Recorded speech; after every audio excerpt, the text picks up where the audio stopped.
Hello friends, വെള്ളിയാഴ്ച പള്ളിയും കഴിഞ്ഞ് ഞാൻ വീട്ടിലേക്ക് വരികയാണ്. ഇന്ന് ജുമാക്ക് ശേഷം ഉസ്താദിന്റെ നല്ല സ്പീച്ച് ഉണ്ടായിന്. നമ്മൾ മനുഷ്യന്മാരെല്ലാരും എപ്പോഴും സ്നേഹത്തിലും ഐക്യത്തിലും ജീവിക്കണം എന്നാണ് ഉസ്താദ് പറഞ്ഞത്.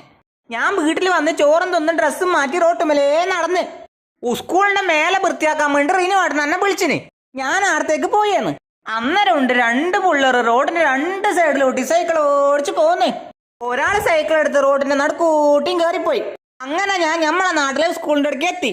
അന്ന സ്കൂളിന്റെ അടുക്ക കണ്ടര നമ്മളെ നാട്ടിലെ പിള്ളേർ എന്നോടെന്തല്ലോ വർത്താനം പറഞ്ഞ്. അവരോട് ഞാനും വർത്താനം പറഞ്ഞു. എന്നിട്ട് സ്കൂളിന്റെ മേലേക്ക് കയറാൻ വെച്ചേണിമേലേ കയറി മേലെത്തി. ഞാൻ നോക്കുമ്പോ നമ്മളെ നാട്ടിലെ ജലീലളിയും റിനുവേട്ടനും ആരോമലും സൗരവും വിഷ്ണു എല്ലാം ചേർന്ന് വൃത്തിയാക്കുന്നുണ്ട് കേട്ടാ. അവരൊക്കെ വൃത്തിയാക്കാൻ വേണ്ടി ഞാനും കൂടി. ഞമ്മക്ക് കുടിക്കാൻ വേണ്ടിയുടെ കുപ്പിയിൽ വെള്ളമെല്ലാം ഉണ്ട്. താഴ്ന്ന് റോട്ടുമെന്നുണ്ട് പിള്ളേർ ഫുട്ബോൾ തട്ടി കളിക്കുന്നു. വൃത്തിയാക്കി കഴിഞ്ഞ് ഞാൻ ഏണിമലേ താഴിലേക്ക് ഇറങ്ങി പുള്ളറ നടക്കൂട്ടം നടന്ന് പൊരക്കെത്തിയ ഞാൻ കുളിച്ചു മാറ്റി പള്ളിയിലേക്ക് പോയി.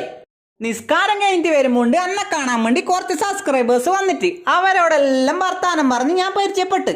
അപ്പൊ വീഡിയോ ഇഷ്ടപ്പെട്ട സപ്പോർട്ട് ചെയ്യാൻ മറക്കല്ലേട്ടാ.